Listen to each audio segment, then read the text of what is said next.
하나님, 이런 제목으로 같이 말씀의 은혜를 나누고 또 오늘 말씀을 우리가 붙들고 기도하면서 응답받는 축복의 시간이 될 수 있기를 주의 이름으로 축원을 드립니다. 저는 20대 초반까지 병원을 잘 가지 않았던 것 같습니다. 저의 삶을 보면 하나님께서 비교적 저를 건강한 유년 시절, 청년 시절을 보내게 하신 것 같아요. 얼마나 감사한지. 그래서 우리 가끔 우리 부모님이 피곤하다, 고단하다 이런 말을 하시면 피곤한 게 뭐지? 그런 생각을 했던 것 같아요.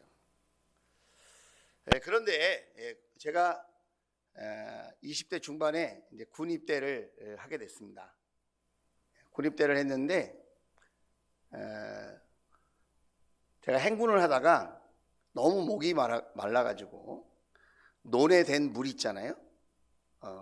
그 논에 된 그 물, 논에 이렇게 흥건히 있는 그 물을 물통에 받아다가 그럼 좀 마셨습니다. 저만 마신 게 아니고 같이 행군한 같은 동료들, 선임들이 같이 이렇게 받아가지고 먹었어요. 그걸 이상하게 생각하지 않았습니다. 행군을 한 40km 하다 보니까 갖고 있던 수통에 물이 다 떨어져서 그렇게 이제 먹을 수밖에 없는, 땀은 흘리고 갈증은 나고 하다 보니까 이제 고육지책으로 수통에 논된 물을 먹은 거예요. 근데 그 논에 된 물에는 뭐가 섞여 있죠? 농약이 섞여 있죠. 그게 깨끗한 물이 아니죠. 근데 목마르니까 그런 생각을 할 겨를이 없었어요. 이상하게 쳐다보시는 분이 계신데, 그걸 먹었는데요, 그날 저녁부터 배가 아픈 거예요. 그래가지고 굉장히 어려움을 겪었습니다. 위와 장이 탈이 난 거예요. 그래서 이제 병원에서 수술을 받게 되었습니다.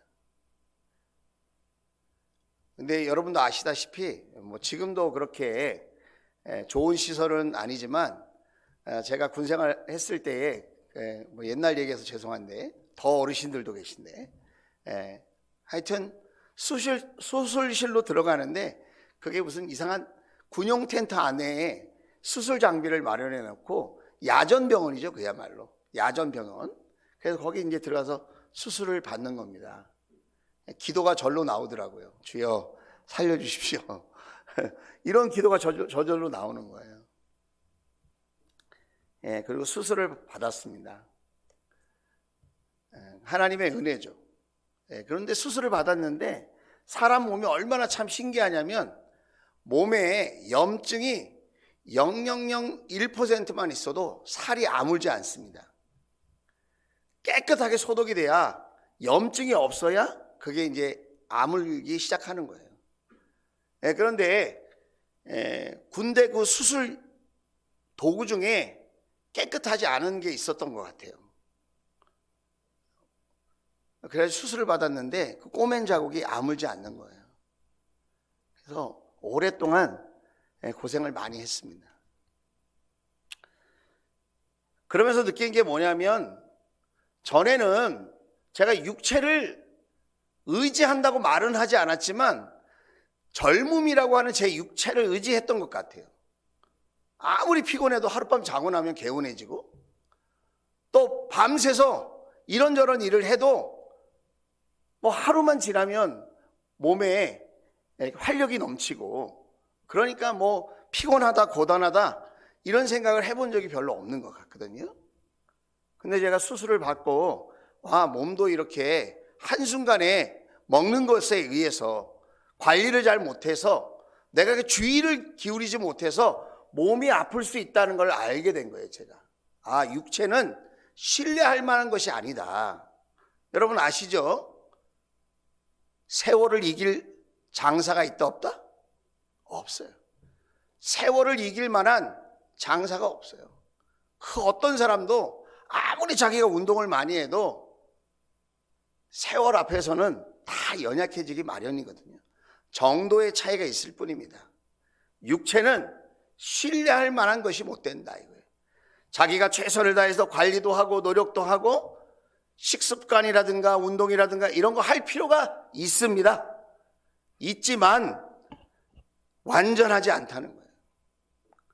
건강은 하나님께서 지켜주셔야 될 줄로 믿습니다. 자, 제가 육체를 예를 들어서 말씀드린 거예요. 지식도 마찬가지예요. 지식도 관리하고 내가 지식도 분별해서 내가 습득하고 지식도 개발해야죠. 그러나 지식도 신뢰할 만한 게 못 됩니다. 내가 아는 지식이 전부냐? 그게 아니더라고요. 저도 박사과정까지 공부를 해봤는데 제가 한 분야에 작은 한 부분을 알고 있다는 거지 박사가 됐다고 해서 모든 걸 다 아는 게 아닙니다, 여러분. 저는 역사신학을 전공했어요. 역사신학을 전공했어요. 기독교 역사에 대해서 제가 흥미가 있고 관심이 있어서 교회 역사를 제가 전공을 했습니다. 그래서 공부를 했더니 박사라고 하는 게 뭐냐면 범위를 좁혀서 깊이 있게 연구하는 거예요. 범위를 넓게 해서 모든 것을 다 아는 게 아니다 이 말이에요. 그러니까 어떻게 보면 박사가 자기 분야의 전문가일지 모르지만 다른 부분을 전혀 모르는 사람일 수 있다는 거예요. 그러니까 우리가 일평생 살면서 배운 지식, 내가 살면서 얻게 되어지는 그 경험들, 그것은 나에게 유익한 것도 되고 필요한 것도 되지만 그것이 모든 것을 다 알 수 있는 것은 절대로 아니라는 거예요. 내 경험과 내 지식이 절대적인 게 아니다. 가끔 대화를 하다 보면 의지가 충만한 분들이 계세요. 자기가 말하는 게 맞다는 거예요. 자기가 생각하는 게 맞다는 거예요. 자기가 경험하고 자기가 또 그런 이야기를 들었대요. 그런데 그것은 어느 한 사람의 개인의 의견일 수 있고 자신의 경험일 수 있지, 그게 모든 것들을 다 포용할 수 있는 진리는 아니고 그것이 정답도 아닐 때가 많다 이거예요. 여러분도 그럴 때가 있죠? 막 고집해서 말했는데 나중에 보니까 아니야, 내가 말한 게 틀렸어. 어떤 사람이 길을 물어봤어요. 그거 저기 있다고.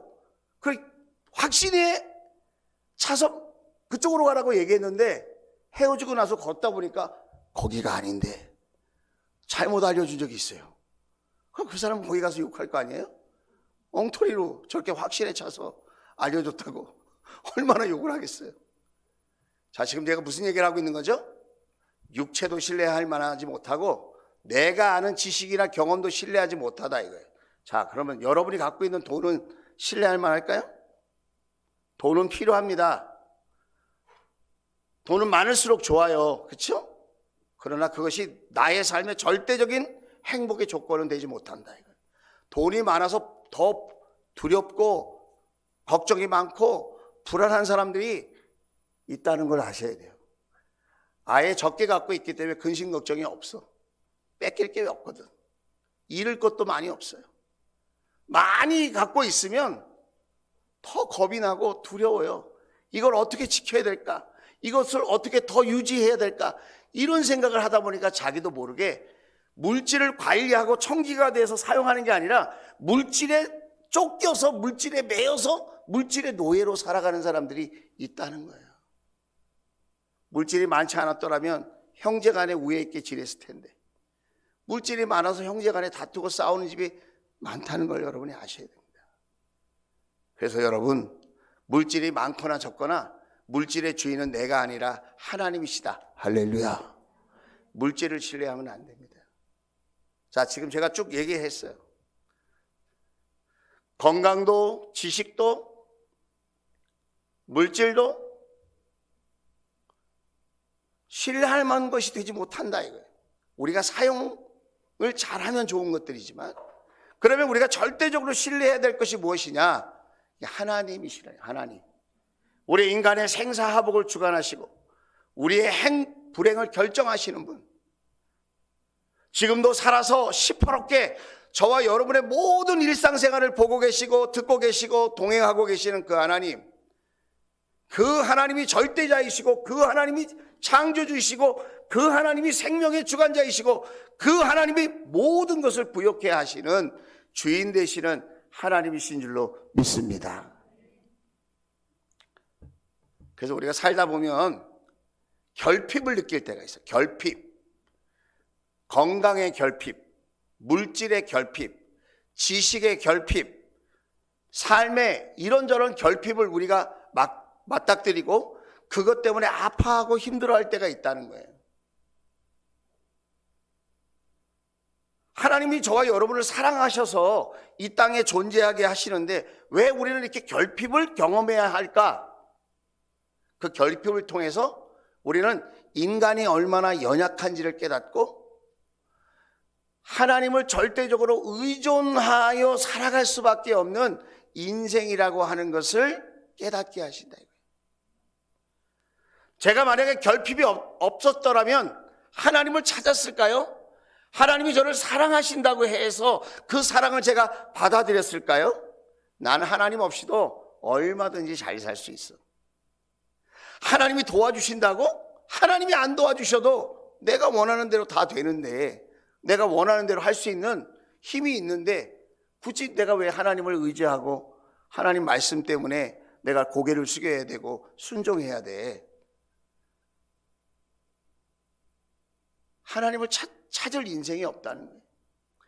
우리 각자에게 결핍이 있기 때문에, 우리 각자에게 연약함이 있고 부족함이 있기 때문에 우리는 하나님을 찾게 되고 하나님 앞에 겸손하게 되고 하나님을 의지하게 되고 오늘 밤에 저와 여러분이 이렇게 주님 앞에 나와 있는 것처럼 하나님 앞에 기도하게 되어지는 줄로 믿습니다. 내 실력으로 살 수 있는데 뭐 하려고 하나님 앞에 기도하겠습니까? 내 삶에 결핍이 있고 우리 가정에 결핍이 있기 때문에 그것들을 통하여 하나님께 나아가게 되고 하나님을 의지하게 되고 하나님과 더불어 나의 삶을 공유하면서 하나님의 인도하심과 돌보심을 우리가 기대하게 된다는 거예요. 하나님은 고쳐주시는 하나님이십니다. 그런데 질병만 고쳐주시는 분이 아니고요, 우리의 생각도 고쳐주시고 우리의 마음도 고쳐주시고 우리의 영혼도 고쳐주시고 우리의 현실도 고쳐주시는 능력의 하나님이신 것을 믿을 수 있기를 주의 이름으로 축원을 드립니다. 자, 마태복음 10장 1절이에요. 자, 예수께서 12제자를 부르셔서 더러운 귀신을 제어하는 권능을 주시고 그랬습니다. 그들이 더러운 귀신을 쫓아내고 온갖 질병과 온갖 허약함을 고치게 하셨다 그랬습니다. 자, 예수님께서 혼자 이 일을 독차지하셨다라는 말이 아니라 예수님께서 제자를 부르셨다는 거예요. 예수님께서 제자를 부르셨어요. 예수님께서 믿는 자를 부르시고 헌신된 제자들을 세워주셨어요. 저와 여러분이 예수의 제자가 될 수 있기를 주의 이름으로 축복합니다. 자, 예수님께서 그 12제자를 부르셔서 그 12제자들에게 어떤 능력을 주셨죠? 더러운 귀신을 제어할 수 있는 권능을, 권세를, 특별한 능력을 주시고 그들이 더러운 귀신을 쫓아내고 온갖 질병과 온갖 허약함을 고치게 하셨다는 거예요. 자, 저는 우리 주원교회가 이렇게 귀신을 내쫓아내고 기도할 때 온갖 질병이 낫고 온갖 허약함이 고쳐지는 그런 은혜가 경험되어지는 교회가 될 수 있기를 주의 이름으로 축원을 드립니다. 뿐만 아니라 여러분의 목장에서 함께 손을 잡고 삶의 기도 제목을 내놓고 인생의 과제를 내어놓고 인생의 결핍을 내어놓고 함께 기도할 때마다 약한 것은 강하게, 추한 것은 아름답게, 더러운 것은 깨끗하게, 모자란 것은 넉넉하게 변화되고 고쳐지는 역사가 있게 되기를 주의 이름으로 축원을 드립니다. 그렇게 될지어다. 야, 우리 목자님이요, 같이 기도를 했더니 목장 안에 응답이 임하는 거예요. 목자님이 그 목원 중에 육체가 연약한 분을 위해서 손을 얹고 기도했더니 와, 질병에서 고침받는 거예요. 목원들은 아멘 하는데 목자님들은 아멘을 안 하시네. 참 신기하네. 이번엔 목련님으로 바꿀게요. 목련님이 목원들을 사랑하는 마음으로, 목련님이 아파하고 힘들어하는 그 목원을 생각해서 같이 목장에서 손을 잡고 기도했더니 하나님께서 모든 질병에서 건강을 회복하도록 역사하셨더라. 할렐루야. 실제로 여러분, 우리 주원교회 목장에서 이렇게 환우들을 위해서 기도했더니 정말 치유가 일어나고 귀신이 쫓겨나가고 여러분 마음이 바뀌고 생각이 바뀌는 일들이 일어난 줄로 믿습니다. 여러분, 특별한 목사, 어떤 특별한 은사가 있는 선교사, 그런 사람들만 여러분 하나님의 치유의 능력, 고쳐주시는 은혜가 경험되는 게 아니고, 여러분 믿으세요. 예수 그리스도를 구주로 영접한 사람, 오늘도 그 주님께서 우리 인생의 생사화복을 주관하시고 우리의 행불행을 책임져 주실 수 있는 유일한 구원자이신 것을 믿고 그 예수의 권세를 제한하지 않고 함께 믿음으로 기도하면 가정에서, 목장에서 놀라운 치유의 역사가 나타나게 되어질 줄로 믿습니다. 목자님들만 아멘. 에이, 뭐 병원에 가지 뭘 더 기도를 하고 귀찮게, 병원에 가서 주사 한 대 딱 맞으면 되지. 회개하시기 바랍니다. 또 회개도 안 할까 봐. 여러분, 예전에는 목사님한테 먼저 왔어요. 몸이 아프면. 예전에는 병원에 가기 전에 목사님 이렇게 병원에 가려고 그러는데 기도해 주세요, 이렇게 했어요. 예전에 신앙생활을. 요즘 아프면 어떻게 하죠? 그냥 자기가 알아서 병원 인터넷 검색해가지고 여기에 명의가 있대, 그러고 그냥 가는 거예요. 그게 약간은 도움이 돼요. 의술도 하나님이 허락하신 치유의 방법이니까. 그러나 여러분, 좋은 의사를 만났다고 고침받는 게 아닙니다. 결국은 하나님께서 고쳐주셔야 될 줄로 믿습니다. 그러면 좋은 병원에 가면 죽지 말아야죠. 모든 병이 다 나아야죠. 그렇지 않잖아요. 하나님께도 기도하고 의술도 여러분 사용하고 합력해서 선을 이룰 수 있도록 하는데, 중요한 거는 하나님께 먼저 기도하는 그런 마음의 자세를 갖게 될 수 있기를 주의 이름으로 축원을 드립니다. 그래서 여러분, 목장에 먼저 기도 제목을 내놓아야 돼요. 병은 예전에도 숨기라고 그래요, 알리라고 그래요? 알려야 돼, 알려요. 목장에다가 내가 이런데 아픈 것 같다고, 내가 이렇게 결핍이 있다고, 모자란 게 있다고 말해줘야 돼요. 요즘 내 생각이 아프고 마음이 아프다고 말해줘야 돼요. 내 현실이 이렇게 아프고 고단하고 피곤하다고 말해줘야 돼요. 육체에 질병이 있다고 말해줘야 돼요. 왜 그러죠? 두세 사람이 내 이름으로 모인 곳에는 나도 너희 중에 함께 하겠다. 할렐루야. 함께 그 기도 제목을 붙들고 기도할 때 우리 하나님께서 놀랍게 치유해 주실 줄로 믿습니다. 자, 그래서 이거는 특별한 사람에게만 이런 일이 일어나는 게 아니고, 여러분, 주님이 지금도 살아계시고 우리의 기도에 응답하시는 분이라고 믿고 저와 여러분이 기대하고 사모하는 마음으로 함께 기도할 때에 하나님께서 치유의 은혜를 베풀어 주실 줄로 믿습니다. 히브리서 4장 2절 말씀입니다. 히브리서 4장 2절 같이 읽겠습니다. 시작. 그들이나 우리나 기쁜 소식을 들은 것은 마찬가지입니다. 그런데 들은 그 말씀이 그들에게는 아무런 유익이 되지 못하였습니다. 그들은 그 말씀을 듣고서도 그것을 믿음과 결합시키지 않았기 때문입니다. 아멘. 여러분, 기쁜 소식이 뭘까요? 예수의 복음, 예수의 십자가와 부활의 복음 들었어. 같이 나나 우리나 그들이나 같이 들었어. 복음을, 예수 그리스도의 십자가와 부활의 복음을 같이 들었어요. 그걸 복음이라고 그래요. 그런데 어떤 사람에게는 그 복음의 능력이 나타나고 어떤 사람에게는 그 복음의 능력이 나타나지 않아요. 말씀을 듣긴 들었는데 어떤 사람에게는 그 복음의 능력이 나타나고 어떤 사람에게는 그 능력이 나타나지 않는 이유가 뭔가 오늘 얘기하잖아요. 밑에 두 줄, 그들은 그 말씀을 듣고서도 그것을 믿음과 결합시키지 않았기 때문입니다. 믿음이라는 건 뭐죠? 의지하는 것, 기대는 것이에요. 그 말씀을 듣고 내가 그 말씀을 의지하는 거예요. 그 말씀을 기대는 거예요. 그 말씀에 나의 결핍을, 나의 인생의 고민을,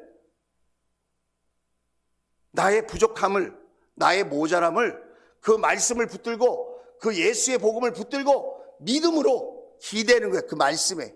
하나님 이 말씀대로 되게 해주세요. 예수님께 기대입니다. 예수님의 말씀을 의지합니다. 내가 믿음으로 결합시키면 그 믿음의 능력이 나타난다. 할렐루야. 자, 데살로니가 전서 2장 13절 같이 읽겠습니다. 시작. 우리가 하나님께 끊임없이 감사하는 것은 여러분이 우리에게서 하나님의 말씀을 받을 때에 사람의 말로 받아들이지 아니하고 실제 그대로 하나님의 말씀으로 받아들였기 때문입니다. 이 하나님의 말씀 또한 신도 여러분 가운데서 살아 움직이고 있습니다. 할렐루야. 전하는 것은 사람이 전해요. 전하는 것은 사람이 전해. 근데 받아들일 때 어떻게 받아들여요?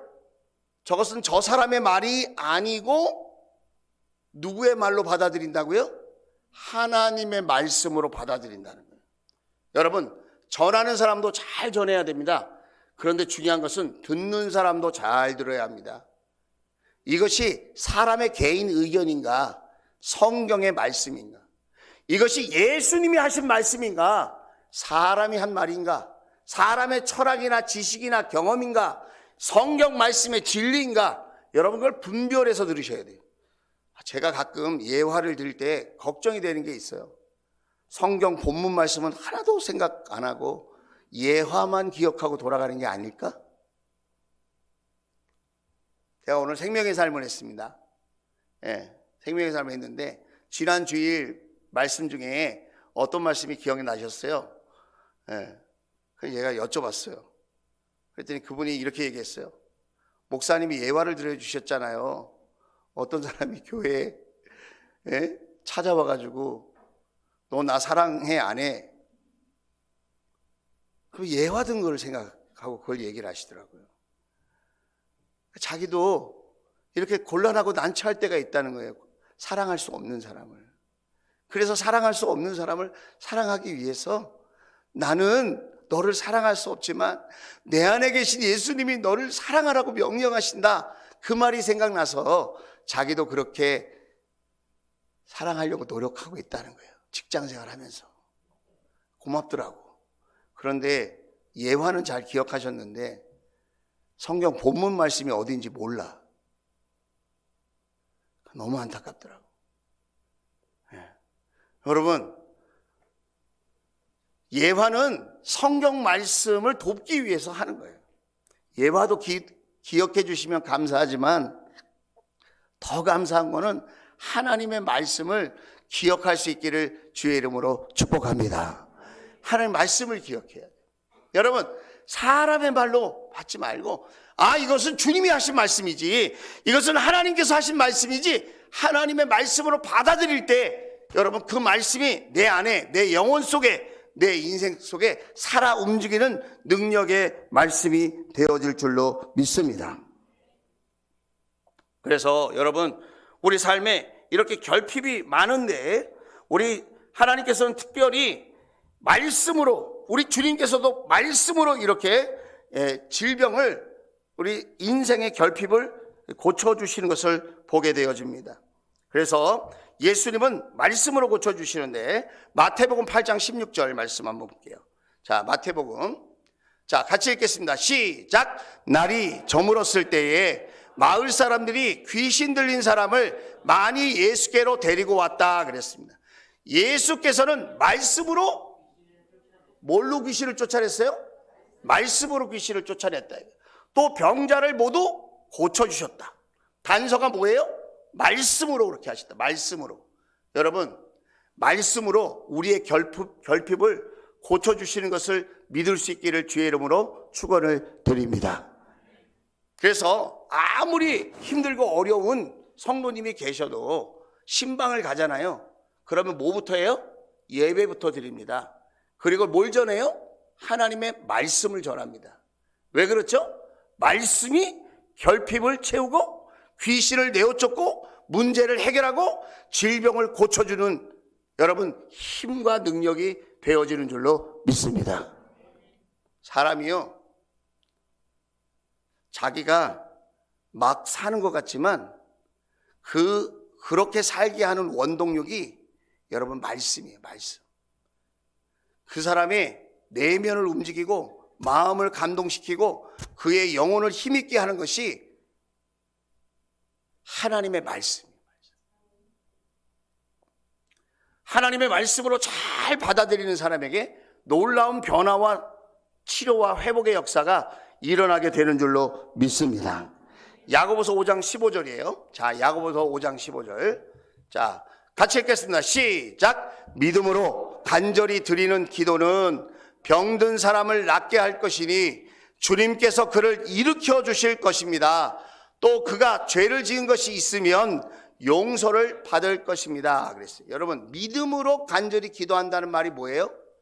하나님의 약속의 말씀을 붙들고 예수님의 그 치료의 말씀을 붙들고 예수님의 그 구원의 말씀을 붙들고 예수님의 그 용서의 말씀을 붙들고 예수님의 그 부활의 말씀을 붙들고 예수님의 그 생명의 말씀을 기대는 믿음으로 간절히 드리는 기도, 자기가 바라는 그 어떤 소원을 가지고 드리는 기도가 아니라 주님의 말씀을 의지하여서 그 말씀대로 되게 해주세요, 간절히 드리는 그 기도가 병든 사람을 낫게 할 것이고 주님께서 그를 일으켜 주실 것이고 죄를 지은 것이 있다면 용서받게 하실 줄로 믿습니다. 자, 오늘 본문 말씀이죠. 시편 107편. 자, 19절에서 20절이에요. 자, 같이 읽겠습니다. 시작. 그때에 그들이 고난 가운데서 주님께 부르짖으니 주님께서 그들을 공경해서 구원해 주셨다. 20절. 단 한마디 말씀으로 그들을 고쳐주셨고 그들을 멸망의 구렁에서 끌어내어 주셨다 그랬습니다. 침을 잘 놓는 사람은 침을 여러 군데 나요? 한 군데만 나요? 침 안 맞아 보셨어요? 일침이라고 해요. 일침. 침을 잘 놓는 사람은 침을 한 방에 한 방. 한 방 침을 딱 놓는데 질병에서 탁 노임을 받는 거죠. 여러분이 지금까지 신앙생활하면서 한마디 말씀 때문에 생각이 바뀌고 마음이 바뀌고 여러분의 삶의 태도와 자세가 바뀌어 힘을 얻고 감동을 느껴본 적이 있으신가요? 한마디의 말씀, 그 단 한 절, 그 한마디의 단어, 그 말씀이 갑자기 불이 되어서 가슴에 확 와닿는 거예요. 저는 여러분이 말씀을 읽다가 묵상하다가 예배를 드리다가 불로 임하는 하나님의 말씀을, 불같이 임하는 하나님의 말씀을 경험해 볼 수 있기를 주의 이름으로 축원을 드립니다. 저 병상에 있는 분들에게 제가 말씀을 전하거든요. 말씀을 전하고 이 말씀대로 되게 해주세요. 제가 환우들에게 신방 가서 전하는 말씀 중에 한 말씀이 이게 시편 107편 20절. 현대인들이 살면서 제일 걱정하는 게 뭔지 아세요? 내 삶의 결핍이에요. 결핍. 나는 왜 이게 없나? 그게 경제적인 것이든 육체적인 것이든 정서적인 것이든 영적인 것이든 나는 풍족하다라고 말할 수 있는 사람이 그렇게 많지 않다는 거예요. 그런데 이 결핍 누가 고쳐줄 수 있느냐? 마음의 병과 육체의 병, 생활의 병, 태도의 병, 삶의 그 연약함을 누가 고쳐줄 수 있느냐? 하나님이 고쳐주시는데 오늘도 하나님의 말씀이 고치시는 것을 여러분 믿을 수 있기를 주의 이름으로 축원을 드립니다. 저는 어제 신명기 말씀을 묵상하다가 제 마음속에 갑자기 확 이렇게 깨달아졌어요. 뭐가 깨달아졌냐면 하나님의 말씀을 잊어버리면 하나님의 축복을 잃어버리게 되는구나. 하나님의 말씀을 잊어버리면, 기억하지 못하고 내가 잊어버려서 불순종하고 불신앙으로 살면 하나님이 예비해 놓으신 축복을 내가 잃어버리게 되는구나. 그걸 깨닫게 되었어요.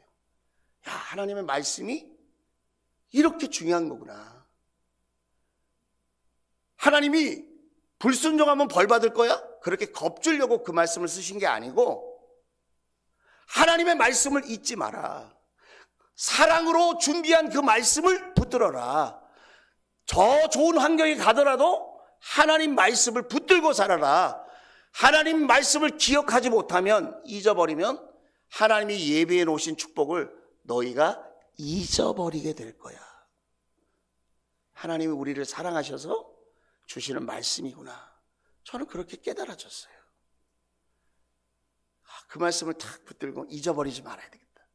한 말씀이라도 붙들어야 되겠다. 오늘 20절 말씀에 단 한마디 말씀으로 그들을 고쳐주셨고, 그들을 멸망의 구렁에서, 불행의 구렁에서, 실패의 구렁에서, 질병의 구렁에서 끌어내어 주셨다. 할렐루야.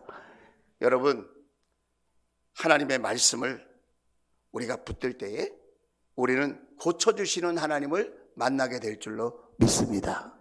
오늘 밤 그 하나님을 만나게 될지어다. 예수님의 이름으로 축복합니다. 자, 우리 찬양